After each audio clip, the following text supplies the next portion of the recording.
Double up. 3 or 4 times, I ain't telling no lies, I just run it up. Never let a hard time humble us. Double up. Yo, what's going on, everybody that's tuning in? You know, Food for Thought podcast. I appreciate you guys for joining this time. You know, Food for Thought, we've been doing it for a while. Where I feed your stomach, conversation feeds your mind. I have a lovely guest here. I'm gonna let her introduce herself, Rocky. I don't know if you want me to say your whole name, but she's gonna introduce herself real quick. Go ahead. You could have said my whole name. It's okay. I'm Raquel. Everyone calls me Rocky, so feel free to call me Rocky. Yeah, Rocky has been a long-time friend of mine. She actually helped me with a lot of business as well. She helps me buy a lot of my houses. So it's going to be a lot of questions, of course, regarding that. And then, you know, just getting to know each other, where we're at in our life now, and then, you know, things that's been going on in today's market, today's life, you know, stuff like that. So we're going to jump right into the topics of discussion. I don't have a lot. But first, I want to appreciate you guys for joining, right? Like I said, if you have any questions, if you have any subjects that you want us to go over, if you got anything that you want me to talk about, just, you know, send me a DM, send me a message. You know, it's not hard to reach me. If it is, you know, you're not looking hard enough, I guess. So, so tell me how you been, man. Tell me something good. Tell you something good. Yes. I'm alive. Yeah. You know? And that's more than a lot of people can say in 2026. 2026 is taking folks out. So, I mean, I'm just happy to just be here, be able to smile, and to be able to recognize, like, the blessings that I actually have and be content with where I am in life. Mm-hmm. So, if there's anything that I can say is that I'm just grateful. You know, I got my health. Yeah. I'm not sick, so that's amazing. To be able to just be up walking. My kids are healthy. My husband's healthy. Our bills are paid on time. Yeah.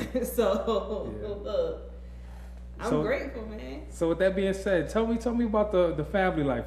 What's up with that? You know what I'm saying? What's going on? Oh, the family life. So I am a wife, obviously.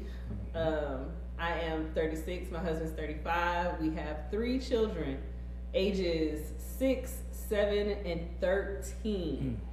So life is busy. I say all the time, we're still in the trenches. That's what it feels like.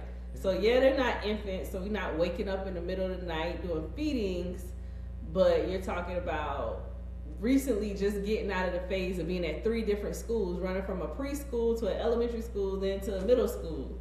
And then we're an athletic family too. So all of my kids play sports. We just got out of track season, which I'm also a track coach for the track team. So they definitely keep me on my toes. They keep me busy for sure. So between track, cheerleading, and now my 6-year-old's playing football, it's a very busy life. And me and my husband are both entrepreneurs. So not having the traditional structure of a 9-to-5, trying to run a household off of, you know, just pure grace, because it ain't much energy. I can tell you that right now. It ain't a lot of energy going around, but we do the best we can, and it's fun. Yeah. Sometimes it's stressful. I think, you know, people see it and it's like, oh, that's so beautiful, but I don't want to say that there's an ugly side to it, but there's the side of, like, fatigue. Like, it's exhausting to always be on go. And if there's one thing I can say is that we're always on go. Yeah. There's always some track meet, and if you've never been to a track meet, bro, them shits is, you gotta be there at like 7:30, and they don't be in until like 5:30 p.m. And track meets are like rain, sunshine, don't matter. So if it start raining, if it ain't thundering, they gonna keep running. So the track season starts, it's cold. Yeah. So you could be out there in the morning with a blanket, and then by 2 o'clock you can strip down the shorts because the sun beaming. So just come survive the track season is enough in itself. So now we just gotta survive the summer. It's summer camps, Six Flags trips, beach here, there. You go to the Six Flags here often? Bro, I got a membership. That's crazy. We got a membership. And I live down the street, which helps. Yeah, But yeah, we got to. Hurricane Harbor is the only thing I'm really trying to. I try to stay away from roller coasters, but you know, my kids want to get on the slides and stuff. And even though we have an aquatic center across the street, yeah, Six Flags is nicer. I'm gonna go down the street, Six Flags. Yeah. I haven't been to Six Flags. I live here and I haven't been to Six Flags in a while. Really? Like, I don't know. I haven't. I think I went to Six Flags more when I did not live here. Oh, that burnt up. So, That scared me. Got ghosts. so the light just went out. Just a new house. Ain't right. no ghosts there. I'm telling you. Well, We gonna bless it when we. I'm telling you. So we got ghosts going on. So, of course, that's probably gonna be edited out now. Well, you might want to, because I put my guard up like I was about to swing on somebody. I didn't know what. Actually, I'm not gonna edit that out. That's gonna be a little piece of the snippet. No, it's right now. So, I don't care. Do with that as you will. Let me make it else together. So, what I was saying? Oh yeah, Six Flags. That's Yeah. a staple, man. You gotta go to Six Flags. Yeah, I don't know. I haven't. I gotta try it. It's just I haven't really had time, I guess. Are you like a roller coaster person? Yes. I love. What's the tallest one? Hell if I know. I ain't getting on it. It's called Goliath. the Goliath. My daughter and my That's husband all I get go on on. that. They get there and they get on that. We go during the weekdays too, since we have memberships. I try to stay Yeah. away from the weekends. Because I go on the weekdays, ain't no line. They can get on the rides as many times they want. I could be chilling at Hurricane Harbor. So what is Hurricane Harbor? What is It's that? a water park. So when you walk in Six Flags, there's the traditional Six Flags, but then if you walk over towards where the Superman is, there's Hurricane Harbor. So you got a wave pool, you got water slides, tubes, all the drops and stuff. Then you have an area for like smaller kids where they like to run around. It's almost obstacle courses, but it's not an obstacle course per se, but it's like the water is falling and shooting out all over the place.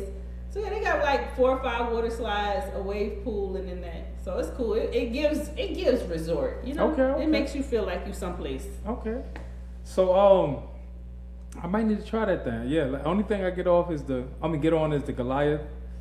I might get a couple snacks. I guess walk around the Batman, Superman. You know that stuff. No, is it? Oh, see, I It's never. like 15 seconds. I haven't been there in a minute. I haven't been there. Oh, my bad, y'all. So today's episode is brought to you by Chicken and Waffles. I made chicken and waffles today. Yeah, it was actually really. No, let me ask my guest. How was the food? Was it good? It was Okay. good. I still got some over here, and I plan on taking the to-go plate. Oh yeah. So don't let me. You ain't gonna have to let me forget, because I ain't gonna forget. Okay. I'm taking the plate to go. I'm taking the plate to go. I'm probably gonna flash the video somewhere across there, so y'all gonna see what I made. It looks real good and it tastes good. They red velvet waffles. Red too. velvet waffles, man. Red velvet waffles, fried chicken, and I made a honey spice glaze. So it was a honey hot glaze, and it was actually really good. Really, really simple. Drizzle that over the chicken. It was actually good. So like I said, I feed all my guests when they come here. Food for thought. That's the whole process of this podcast. I want to make sure, we're fueling minds and souls. You know what I'm saying? Minds and souls. I love it. I should have asked you where you came up with that. Yeah. It's like food for thought. Yeah. That's what it is. It's just while conversations fuel your mind, and my food fuel your stomach. So. And it did. Yeah. Appreciate you. And then you when you eat, and this is the whole concept, right? Since we on that concept, that topic of discussion. Do you remember when you were young and you used to like go over to your parents' house or your grandparents' house? I don't know if you ever did it, and you guys used to have like Sunday dinner and like talk. So interesting enough, growing up, I did not have that experience. What? But when I met my husband, Yeah. his family is very traditional. So I grew up in what I like to call dysfunction. So I have that. I actually don't have grandparents. Yeah. But when I met my husband freshman year in college, he immediately brought me into his family, and every Sunday they did family gatherings and dinner every single Sunday. Yeah. So it was like I was able to go to his house and get that experience of, okay, they actually are gathering. There's a grandma in here cooking all the food, all the grandkids running around, and you see her like, I'm serving my husband his plate first. Then I set it up for the kids, and it really got me to see what it was that you got to see in movies or what people talked about, Exactly. but I never got the opportunity to experience it in my own family. So that was kind of cool. Yeah, that's So that's the whole idea that came behind it. It's like, that togetherness from over a plate of food, right? You was watching soul food. That's all it was. I got hungry and I was just like, yo, I want to start a podcast with food. So once I got the idea, I was just like, you know what, that's a good togetherness, right? People sit down, have a plate of food, Sunday dinner. Only thing you did was good vibes, great conversations, things like that. A lot of these podcasts, it's just people drinking. Yeah. It's like sometimes you feel like you need that liquid courage, but again, when you on a journey where it don't involve that, having food to be able to substitute in place of like other things that people would use before doing something like this that may make them nervous, I think that's a good concept. Exactly. So and then a lot of those, you see a lot of those like streaming individuals and podcasts, they drink and they're not looking good. Like they are not looking like, of course the park, whatever like service they started, it started off well, right? But now they're like skin is looking bad, like they're gaining weight, they're getting fat. And I'm not shutting down anybody, but alcohol is not, I'm not saying don't drink, right? You can have a couple drinks every now and then, but alcohol is destroying our insides.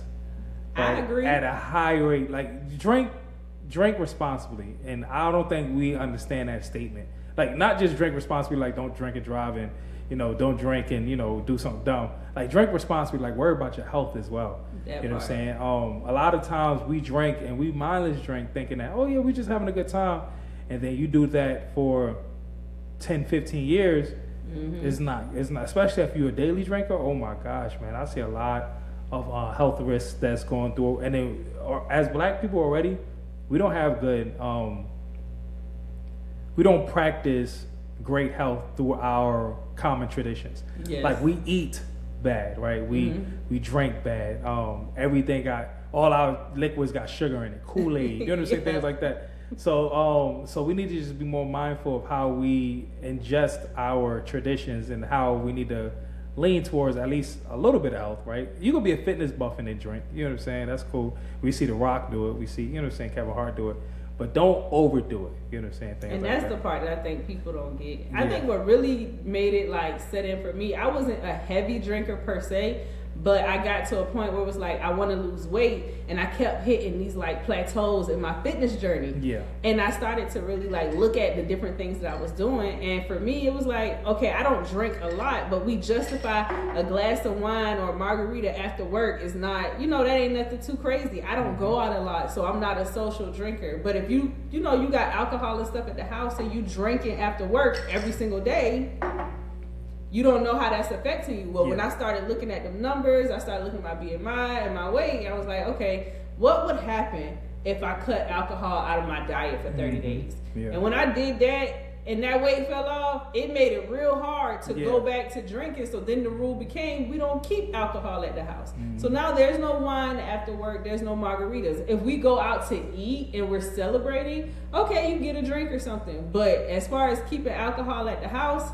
nah, that's a no. Yeah. Because those little drinks here and there, it add up. It made a big difference. I even noticed it recently. I went back to drinking after like 40 or 60 days without drinking. And in just 30 days, 3 pounds came back. I said, see? We back. No more drinking. No more. I'm good. I'm okay now. Yeah, man. That alcohol put it on you.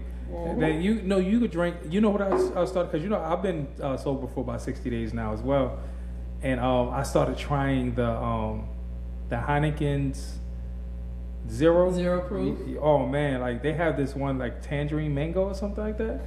Yeah, one of my friends at work put me on flavored mocktail beer. Yeah, and it tastes. Oh man, it's amazing. It's almost like a soda. Let's really be honest, right? It's a tasty beer soda with no alcohol in it. So and it still tastes like beer. Yeah, it still tastes like beer. So you like the way beer tastes. Yes. That's interesting. Yeah, I don't. So if I'm drinking to get drunk, I stick to alcohol. But if I'm drinking just to after work things like that, I prefer beer. Even if I'm drinking like at a social event, I prefer beer because I love the taste of beer. You know what I'm saying? It's not like I just drink it just to catch a buzz. I love taste, like the beer taste. I don't know. I can't explain it. Like there's nothing, and a lot of people can attest to it, because me and my friend would just talk about this. I'm not gonna call his name, but me and my friend would just talk about this. we underestimate the feeling of getting off work, coming home, and then having a beer. Like we don't even care about the buzz. Yo. We just want, look, sit on the back porch. It gets bad, man. It gets bad. But those are like the small things in life that you appreciate. Mm-hmm. But with that being said, when you're doing that, it's almost like the same thing as when when you get off or when you come home and you want a glass of wine, mm-hmm. right? And you like the taste of wine, right?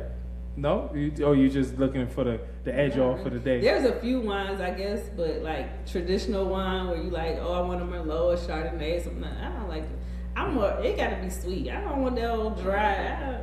I don't really consider myself a big wine drinker because I'm more of a cocktail person. Mm-hmm.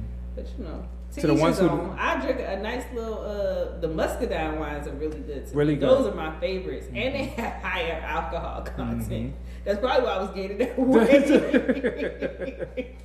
That's probably exactly why I was gaining that weight because those are good. Yeah, muscadine wines are really good, and you can find some nice ones in Georgia. Yep, and they cheap. Cheap. They're cheap. The Chateau Elan ones. Oh yeah. Like $8.99 a bottle. Yeah. Man, please. I seen somebody in Carolina that was selling for like $4 a bottle. I ain't going looking for them. It don't matter. Oh man, it was amazing. They must work for Aldi. Yeah, Aldi wines be $4. Yeah, no, I think they make them. Like really? he was making his own wine. Yeah, okay. Yeah. That sounds like a long process to be selling your wine for $4. For $4. That nigga selling moonshine. Yeah, that's what probably get for $4 as well. Anybody in Carolina who sell alcohol is probably good at selling moonshine as well. So I just want to put that one out there. But with that being said, I'm gonna get into pretty much. I'm not gonna say our first category because we pretty much been talking already. But I want to ask you a couple questions. To the ones who don't know, Rocky is a realtor, right? She's been doing real estate for how long? I actually just celebrated my 10-year anniversary of selling my first house. Oh. In May 18th was 10 years from my very first sale. Okay. Mm-hmm. And she's pretty much sold me all, like I said at the beginning of the podcast, sold me all my houses, almost, pretty much. Appreciate you. Fun time. Yeah. And it's not going to stop. She's actually probably about to get a lot of business here in the near future. So let's go. You understand? I'm trying to make us millionaires. You know what I'm saying? I'm trying to get to this money. But with that being said, she's a realtor, and I know there's a lot of questions that kind of surround the real estate market right now in today's climate. So I got a couple questions to ask you about the real estate market and things like that. What's the difference from the real estate market when you first got into now? Okay. So let's see. 10 years ago was 2016. Mm-hmm. So the main difference was price. Okay. Price. The average purchase price back in 2016 around the Metro Atlanta real estate market was probably like $130,000. $130,000. You could literally get a 4-bedroom house. I mean, and I'm talking about something that was on the newer side. That first house I sold was $125,000, and it was a 4-bedroom, 2.5 bath, 2-car garage, single family home, nice, in a subdivision with a pool and a clubhouse. So that was one of the things back in 2016 that separates us from where we are today. Aside from that, the amount of homes that were available to purchase, that was a little different as well. So once the pandemic hit, we saw a dip in supply. So back in 2016, we saw more homes available for sale, but they sat on the market a little bit longer because we had less buyers in the market too. Okay. So not a lot of people were on the train of purchasing a home and getting into the real estate market. So back then, you could see a home sit on the market for 90 days and nobody blinked. Mm-hmm. You know what I'm saying? Whereas today, it's kind of like, what's wrong? Yeah. Something's up. Why is it taking so long for it to sell? So I would say that the supply was different and the prices were the biggest difference. Okay. So with that being said, realistically, right, what are we looking at for families to get into a home nowadays? So the thing about real estate that I think people don't understand is that the home buying process is actually simple. I think social media, the internet, your neighbor, your uncle who ain't never bought a house, they have made it so much more complicated than it has to be. Yeah. Like the process is very simple. You talk to your banker lender, you do the application, you submit the very simple documents that you should have if you're considering buying a house. Your W-2s, your bank statement, your ID. Like, it's very simple, it's not hard. Yeah. But I think that where we are today in society is made it more difficult because everybody's trying to find a way to get to the bag, right? But people don't know the process of doing it in a way so that it transfers on paper so that you can actually use the money that you're making on the side to buy the house. And I think that's where the disconnect comes in because you got people driving Lyft, everybody doing hair and nails. You got a barber over here, taxi driver there. I started this transportation business. So all of these different things play into it. But the thing that I think people have to remember is that the process has never changed. Yeah. It's simple. You do the application, you provide the documents. Showing proof of income is not hard if you track your income. Track your income. Like, and I've had people in the past that they worked for a family company, but the family was paying them through Zelle. Yeah. The lender actually didn't have a problem with that because as long as you can show the consistent Zelle payments, they would use that to qualify them.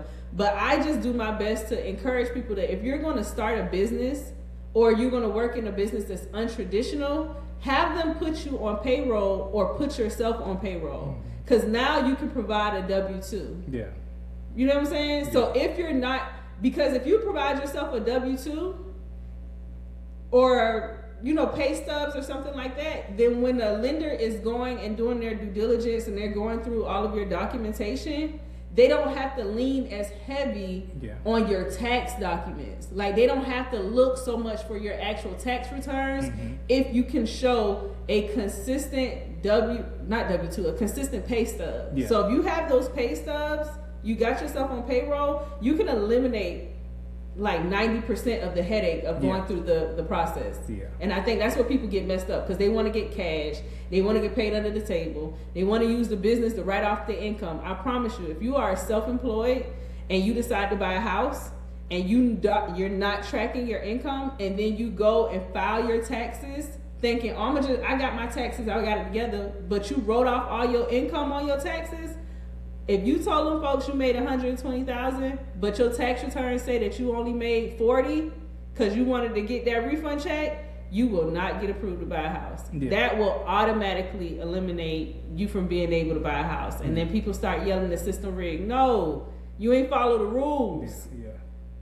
And there's many ways you could write off your income without making it look like you made nothing, right? It's just you can. Yeah. It gets deeper than that, but you know what I'm saying. That's for the person who's purchasing the house to do more research on, right? We're not gonna go over taxes. So this like if you buying, because trust me, I've been there. I done been the person who did my taxes and wrote off my income. Yeah. But I was already in my house. Yeah. So if you ain't in the house yet, don't do that. Yeah. Like, prepare those 2 years of tax returns prior to buying to make sure. Yeah, if you know you in the future that you're going to purchase a house, if you're not going to provide pay stubs and you're solely relying on your W-2, make sure you make as much money as you can on your W-2. To get it taxed as much as possible is not going to be hard, but what it does is it makes the bank see that, okay, all right, this person's debt to income ratio is not as bad.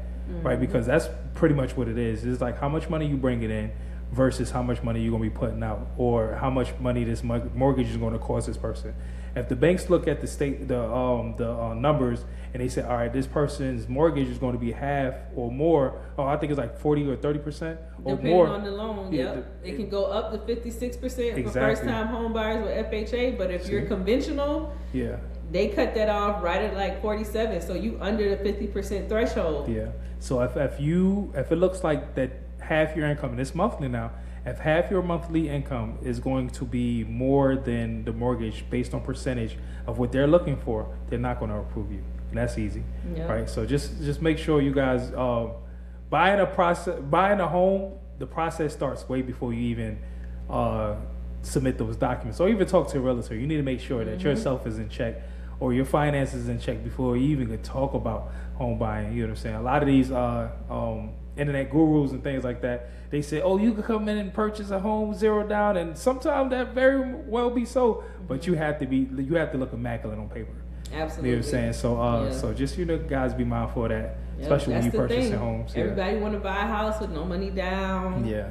Or they want to use their business. Yeah. Everybody call talk about, can I buy a house with my business? You can if it's an investment property, but that's not free, and that's not your primary home. So you cannot use your business and then think that you're going to get a 3.5% down loan product or down payment assistance and buy a house with your LLC. It doesn't work that way. So there's a lot of rules to the real estate process. So I definitely say, start with your preferred lender or talk to a realtor that can connect you with a lender that's in alignment with what your goal is. Yeah. A lot of realtors don't start with the end strategy in mind. And for me, I'm always big about, okay, what is the end goal that we're trying to accomplish? Yeah. What's the time frame for how long you plan to be in the house? Is there another use for the house that you want? Are you planning to live in it for a year and turn it into an Airbnb? Like, what is the end goal? Or is it just for you and your family to live in for the next 5 to 10 years?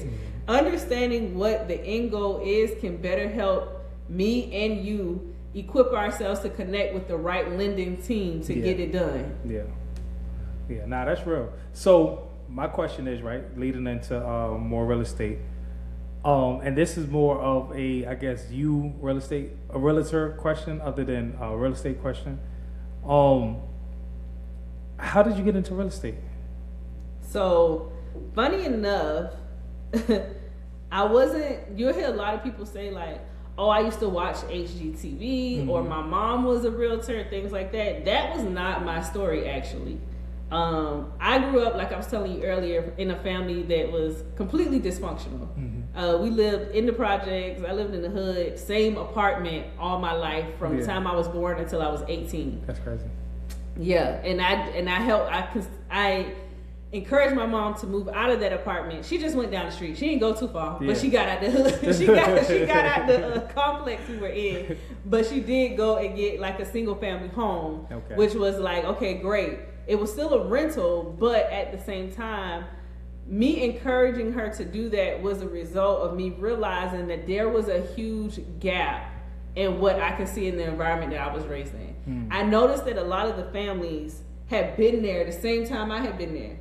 Like, we all grew up in this neighborhood. Yeah. But because of the type of child I was, my mom did send me to magnet school. And then when I transitioned into like middle school and high school, I was always in advanced classes. I was in an international baccalaureate program known as IB. So I was constantly surrounded by people of different ethnicities, different backgrounds, and things like that. So when I would be in those classes or attend those sleepovers, I was an elite athlete. So I'm running track year round, doing all these different things. I'm around people who drive certain cars, who live in nice houses, and my mind is kind of putting together, where's the gap? What's the difference? Why are they living in these houses, driving these vehicles, and we are stuck in the same place for decades? You know what I'm saying? So as my brain started to ask these questions, and I was sitting with my guidance counselor, I was like, I don't know why we've lived in the same place we've lived in for so long, but I'm very curious to see how real estate will work out for me. Yeah. And she was like, and this is at age 15, and she was like, you should become a real estate broker. Don't just aim to be a real estate agent, aim to be a real estate broker. So, I go through high school, I get in college. By my senior year, I'm enrolled in getting an emphasis on my finance degree in real estate. So I actually took enough coursework in college to come out as a real estate agent, but didn't for whatever reason. And as I got the license, as I graduated and I moved to Atlanta, I was like, I think it's time to get my license, still knowing absolutely nothing about how real estate works. I never got the answer to what is this gap. Yeah. I'm just constantly surrounded by seeing people live in the hood and actually making money. That was the thing that threw me. Yeah. That's why I think it really got me, because when I realized, when I hit 18 and I noticed that my mom would periodically work. She didn't always work the same job for a long time, but She would periodically work, and I knew she didn't make much. She probably made minimum wage. Yeah. But what I found out was that she had 6 kids. Of her 6 children, 3 of them got government checks. So when I got my check when I turned 18, I was like, what is this? Yeah. And she explained it to me. It was a Social Security check that I received because my father had been diagnosed with something early in his year. So his children got the check. Yeah. And I was like, so I get this check. Did my sister get this check? And she was like, yes. And I said, okay, anybody else get a check? She said, your younger brother also gets a check. And I said, it's the same amount as mine? She was like, his is probably a little bit more or whatever. And I was like, so you get 3 checks a month for all of us? And she said, yeah. And I said, how long have you been getting them? And she said, since y'all were babies. And that blew my mind. Because I think that's what really was like, you have to get into real estate. Yeah. Because there's a population of people who are so misinformed and lack resources and education around what they could be doing with their money. I looked at my mom like, and I'm in high school and I'm just like, so you're telling me that for 18 years almost, you've been getting this substantial amount of money every single month, Yeah. but you stayed in public housing. I could not believe that. And I was like, no one ever told you to buy a house? Yeah. And she was like, no, why would I buy a house? And I was like, why would you not buy a house? Why This would is you a not? 3-bedroom apartment with 1 bathroom. You got 6 kids. Yeah. Why would you not buy a house? You don't think we need a backyard? And it was like, it never crossed her mind. On top of the fact that she's had exes who's own homes. Mm-hmm. She has a sister or 2 that own homes. She has brothers who own homes. People around her own homes, but they don't talk about real estate. They don't educate each other on what they should be doing with the money that they're getting. Okay. And she's the baby sister of like 10 siblings. Yeah. So I'm just like, so it's 10 of y'all. At least 4 of y'all own property. And nobody thought that it made sense to tell the baby sister with 6 kids who's getting 3 government checks and has a job that she should buy a house. That's crazy. Yeah. So I think that it was like looking at her situation and seeing that there are people out here, and I'm doing the math on their checks because now I'm like, how much your mama make? Da, da, da, da. And I'm like, you get these 3 checks that's the equivalent or more than what these people are getting paid for who work these traditional 9-to-5 jobs. What are you doing? Why has no one told you that? So it was like, I have to get a license because somebody has to tell people that what is out here is attainable for them. Yeah. No, I feel like, and you brought up a valid point, especially between the generational gaps. I feel like our generation, we're more educated than what our previous generations might have been, right? I agree. Not everybody, but most, right? Mm-hmm. I look at the generation that my parents were raised up in, and a lot of them still live that same idea lifestyle. You know, I could rent all my life. What are assets? Cash, and I'm not gonna say cash is not power, but a lot, like especially like my dad. I'll say this about him. He's a cash man, right? Mm-hmm. He's not taking out any debts. He's not doing any of that. If he can't save up for it and pay for it, he's not doing it. Right. But with that being said, that kicks you out of a major portfolio because now you can't go into like purchasing businesses or purchasing houses or purchasing high expensive cars, which you don't really want to do anything that's not an asset when it comes to debt. But with that being said, you're eliminating yourself from a lot of these places because you don't want to take that debt out to essentially make more money.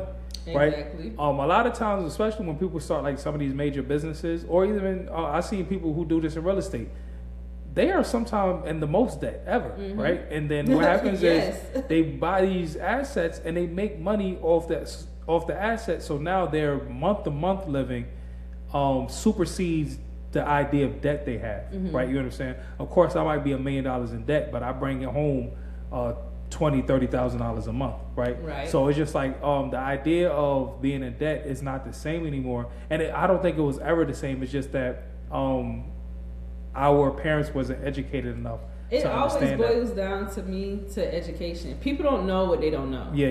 And on top of not knowing what you don't know where to start. You don't know what questions to ask. Yes. And right now, you have access to the internet, but it has become this like terrible place of just like misinformation. You can't even send your parents to the internet to get the information for real, because there's just so many people just out there saying anything and with nothing to back it up. So it's like, for me, I understand to a certain extent why my mom did not do what I felt she should have done, but I can't blame her because nobody told her. Not the people giving her the check. She wasn't aware of the resources that were out there. They probably had home buying seminars and stuff, but nobody from the office that was sending her the check said, hey, you should come check out this home buying seminar. So it's like, at some point, you know, you do have to open your eyes, look up and say, okay, I want something different. What does different look like and where do I start? But it really boils down to just a lack of education. Like, they think that they're doing the right thing, and it also is like this. It's like an ethnicity thing too. I noticed just being in real estate how different groups of people move, how different cultures move.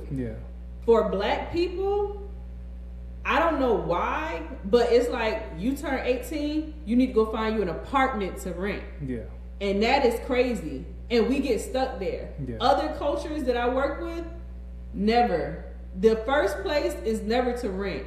Okay, even if everybody says at 18 you got to do something, they immediately go to buying. They don't start with renting. And I don't know why we feel like we have to start there. Like, why don't we encourage our kids to grow up and know that home ownership is their portion? Well, when I first started, I rented one apartment, and then after that, I was buying. I bought all my houses after that because I'd never wanted to be caught in that rat race to where I'm paying somebody else their mortgage. I'm paying somebody else's mortgage. And I'm glad that you have that thought process. Trying to get people to understand that now is so difficult. I talk to so many potential home buyers on a daily basis. They can't even grasp that thought of, I'm paying rent, but this rent is paying someone else's mortgage. The only thing they're thinking about is, today, this rent is lower than that mortgage, so I'm going to stick with this rent because this is what makes the most sense. And I was having a conversation with someone earlier in the week, and I was like, that's what makes sense for you today, but when do you start thinking about the long game? Because today your rent is $1,500. Next year, your rent may be $1,700.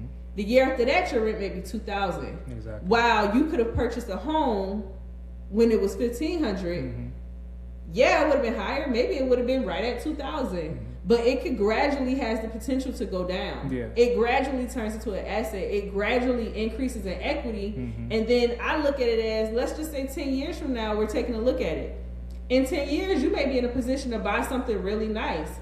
But what if you had purchased that other home first? You could sell that house in 10 years and make 6 figures. Whereas if you rent it for those 10 years, now you're just moving out of your apartment into something else. You don't have the equity to build on. And that's the part that I think people miss, is like that equity that you gain from being in that house in those early years will outweigh the fact that when I do decide I'm ready or whatever, you don't have nothing to take from the apartment. You leave the apartment, maybe you get your deposit back, maybe not. But if I got a bet on whether I'm gonna get a $2,000 deposit or whether I'm gonna be able to sell my house and make $50,000 to $100,000, I'm gonna just buy the house, sell it, and make the money.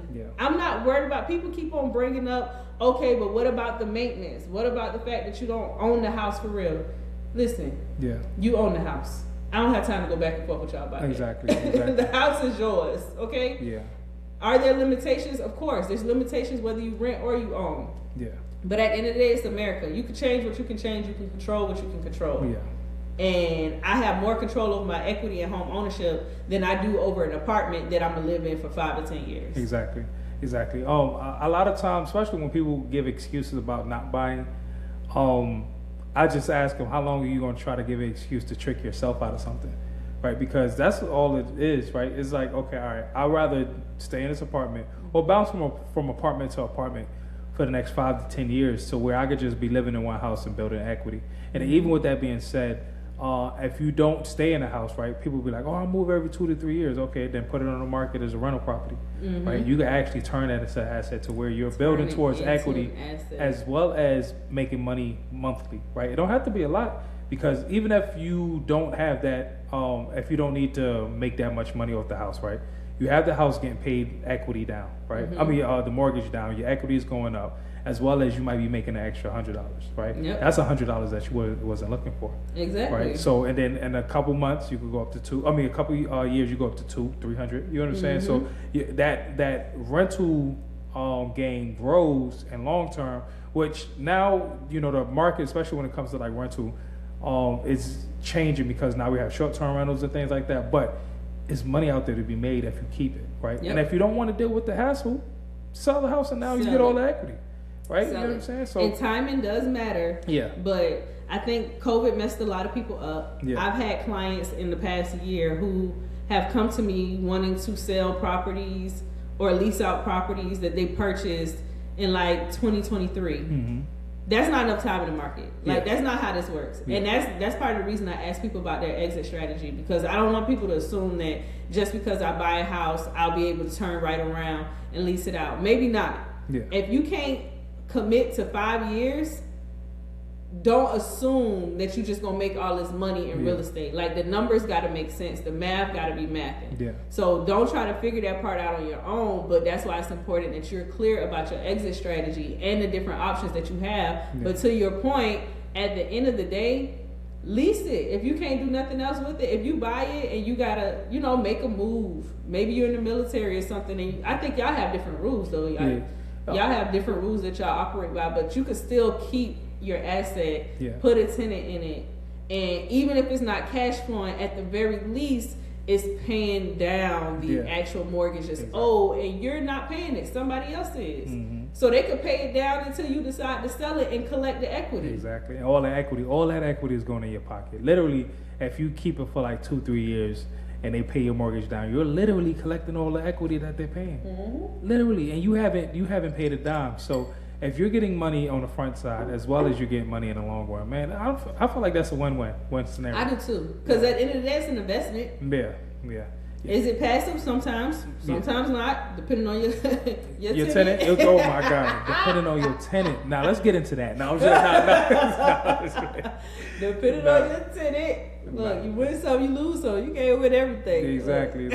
So with that being said, right, you being a realtor, right? What are some pros and cons?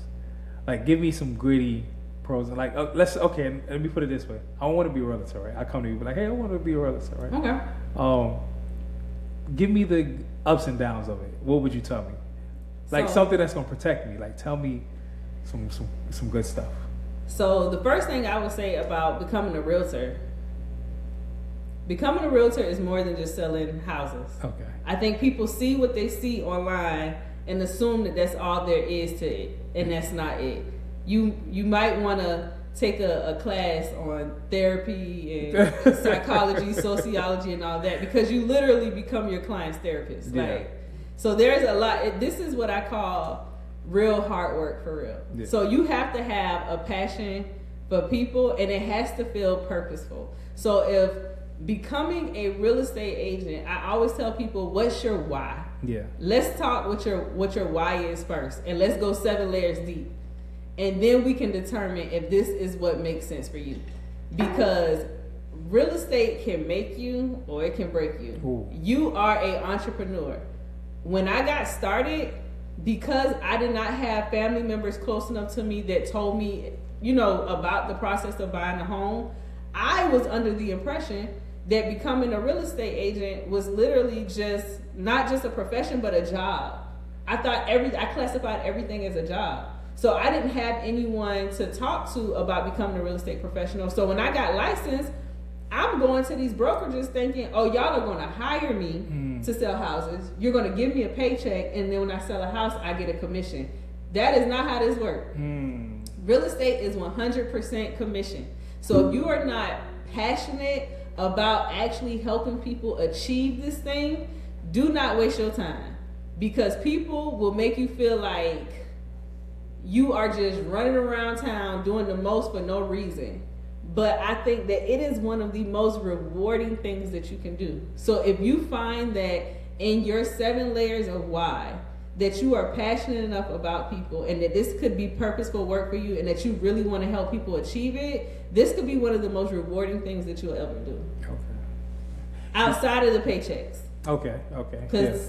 Because there are not too many careers that pay like real estate pays. Yeah. And it's 1,000 ways to skin a cat when it comes to real estate. Because you can become a real estate agent, but that could easily turn into you becoming a real estate investor, an appraiser, all these different avenues of getting involved in real estate where you can make money. So even if you just start with the real estate agent side of it, the paychecks, pretty nice. Yeah.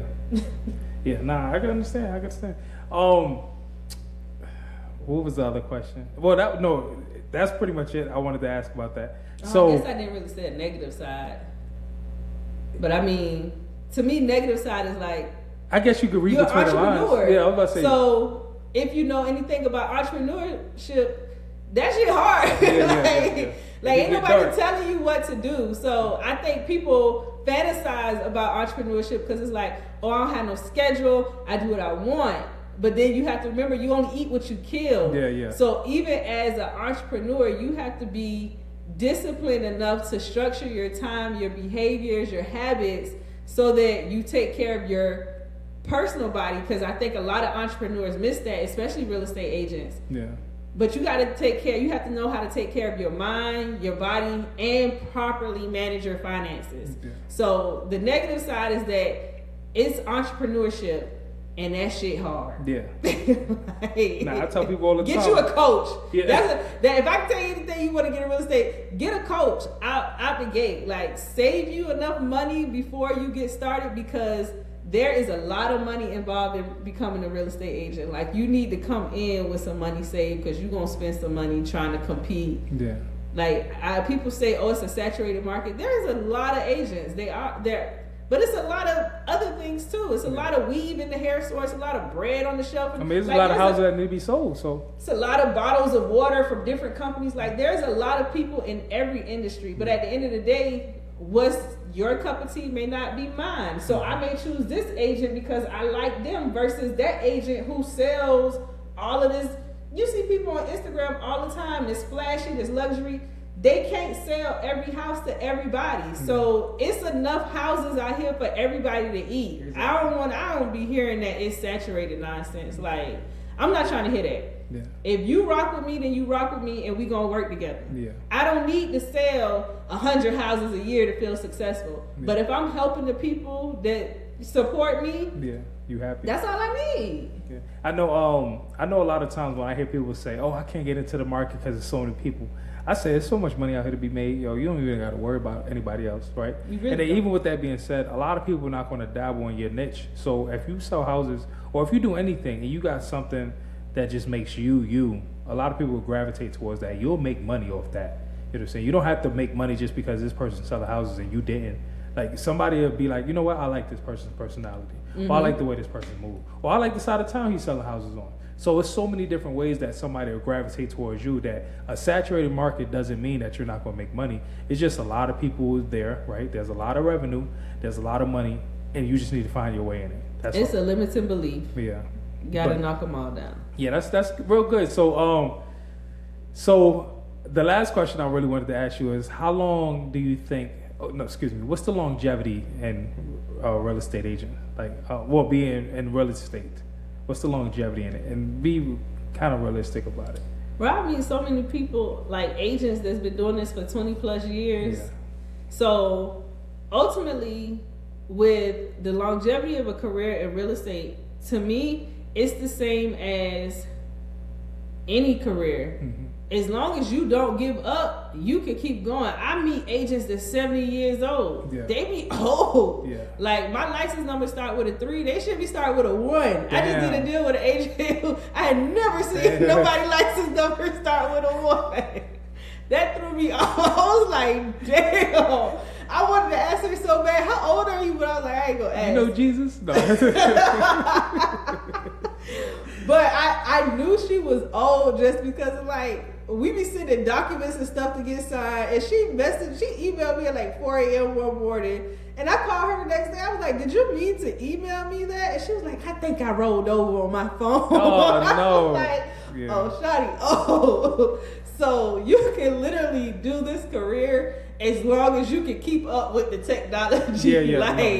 Like it's not hard on your body. In my personal opinion, yeah, we spend time in the car driving around, but I know agents, and this is the beauty of real estate, right? You can make your business what you want to make it. I know an agent who, when she got pregnant, she was put on bed rest. She literally ran her entire real estate business from her bed. She hired somebody to show the homes. She had an admin, a VA working on most of the documents along with the transaction coordinator. She literally just talked to the people, brought them in, and then sent them out to her team. That's fire. So it's like you can make it what you want to make it. You just got to build it and not give up. Yeah. And then there's so many, like you said earlier, there's so many different avenues in real estate. Even if like, you're a real estate agent, you can always segue, like you said, into a real estate developer, right? You can always buy like passive or assets to make passive revenue, and you can keep those forever. You can pass those down to kids, also. So I feel like the longevity, if you're working and the idea of working is consistent grind, that can last for, as long as you want it to last. But if you want it to be passive, exactly. But if you want it to be passive for as long as you want, you start venturing into different avenues to where you don't have to work for your money. It's just, you make money when you sleep. And that's the goal. Yeah. Like nobody want to work the same job for 50 years. I don't know how that lady's doing that. But, for most people, it's like, okay, I want to set a timeline for when I want to be done being the real estate agent. Yeah. And then I want to move into something different, which means that I may need to acquire some additional assets early on, or I need to build a team so that when I'm ready to step away, the team is running on autopilot, and I can still hold my position as CEO, but I don't have to be in the field doing the work. Yeah. So there's different ways to come up with exit strategies in the business, but you just have to be willing to actually take some time, sit down, and put together what your life looks like. Yeah. And that's one of the things I love about my brokerage, because I've been at 5 different brokerages in 10 years. The one that I'm at now is the one that is the most intentional about teaching you how to build a life that you enjoy. And they pride themselves on that. They teach you that it's not just one way to sell real estate, but that also you have to think about life outside of real estate and beyond that. Yeah. When you get to a certain age and you want to retire, how do you want to invest? How do you want to build wealth through your career? This career path, you can make a lot of money, but you can't just blow it in Atlanta clubs. Yeah. Like, how do you want to take what you make from here? Damn, you can't? No, I'll just You probably should not, you probably shouldn't. You can, but look, to each his own. To each word. To each his own. Do what you want. You might go buy a club. You know Look, what I'm saying? they'll take it and flip it. They'll be like, you want to be in the club that much, buy one. Yeah. You make enough money to go invest in one. You don't make enough, partner with somebody. Yeah. Make that your first business venture. I met somebody that did that. They buy clubs. Well, they buy vacant commercial properties, and they build it into a club, and then they sell a club. It ain't nothing but fix and flip, but it's a commercial. Exactly. And I was like, what? Because everybody seems like, and I don't want to discourage anybody in Atlanta, whoever's buying like restaurants and things like that. But everybody wants a restaurant or a club in Atlanta, right? And the bad thing about it is a lot of them don't survive after a certain point. They do not. So they're there for. They do not. That's so crazy because they're not. I lived in my house going on 10 years now, and there's this one area right off the exit down the street from Six Flags where I've seen 4 businesses come to this building. Yeah. And it's not until the last one that just came that it actually stood, and I can tell that one may last for a long time. Unless something crazy happened and people just stopped going, they are packed every single night. We have never seen that in that building, in that location. And I think it just boils down to, number one, the individual, the business model that they have and how they produce it. But those clubs and those restaurants and businesses that were coming there, they could not last. Like, they was, when I say like maybe a year, they'd be there and they'd be gone. See, and then getting in the restaurant industry is it's not hard, but it's easy to lose money. It's very I easy bet. to lose money. Like Get a you coach. said- yeah. Every industry. I don't care if you're doing real estate, restaurants, clubs. It don't matter. Get a coach. Would you have a coach? Huh? Would you have a coach? Yeah. Okay. Get a coach. If you get into real estate, there's a coach right here. Boom. You understand? Coach Rocky. Oh, you said my coach. No, I said, would you be a coach? Eventually. No. Not today. No. Not this year. Talk to her next year. Not in 2026. Yeah, definitely. But I actually probably would. I'm really passionate about like development in people and training. And I noticed that in many career paths, like that's a huge part of it that's missing. Yeah. So I would actually get into coaching. But again, like I said, I love my brokerage. One of the things I love about it is they have a great coaching program. Okay. All right. So with that being said, we coming up on an hour, right? I want you to give us a good closing statement on real estate. Like, what advice would you give somebody who's either getting into real estate, who's looking to purchase their first home? Like, what would you give? Just anything. I would say that limiting beliefs are powerful, and understand that anything is attainable. If you can think it, you can literally achieve it. And buying a house is one of the most simple things you can do. People do it every day. Boom. Well, there we go. We got it, you guys. I really appreciate you guys for tuning in. My lovely guest, Rocky, you know what I'm saying? Like I said, we always going to be rocking out. I'm probably going to purchase the rest of my properties from her, almost every house. I'm telling you, man. I'm mark my words right now. Almost every house. It's on video, don't go back. Yeah. Hey, you know what? So we're going to look back next week. I'll be like, oh shit, I didn't even say that. No, I was just like, but definitely, I'm purchasing all this. Has been my friend from day one, ever since I met her. She's been cool, and she always helped me. So, and then the good thing about buying a house, and I'm going to say this, I'm going to leave this alone. The good thing about buying a house with a good real estate agent is if they care, you can tell, right? You're not going to be led down astray. You're not going to be led down any wrong roads. Things are not going to, you're not going to not understand what's going on, right? It's always going to be something that you might not grasp, but you talk to your real estate agent, or she sees it happening, or he sees it happening, that's not supposed to go that way, they will tell you if they care. You know what I'm saying? Some of these real estate agents, they just want that check, right? Get somebody that cares about your well-being. Yes. Cares about you personally, right? They want to see you become a home buyer. And part of that becoming a home buyer process is a lot of personal, right? And they have to dig into, don't be so scared when you talk to your real estate agent. Let them know exactly what's going on. Look, hey, I got $7 in my name. How For can we make this real. work? Tell them so they can tell you how to get the rest. Exactly. Because we're going to tell you how to get the rest. Exactly. The longer you waste their time, the longer time is being wasted, right? The more upfront you come at the beginning, hey, look, check this out. This is what I want. This is what I got. Boom. Make it work. She'll tell you straight up, hey, I can make it work, but you got to do this. You know what I'm saying? There's a stripper pole in the backyard. You might have to get on it. But she'll help. I'm telling you. Be honest with your real estate agent, and she'll definitely, or he will definitely help. But with that being said, honesty is the best strategy. yeah, please, honesty is the best strategy. Appreciate you guys for joining. Food for thought. Stay tuned for the next episode. We out.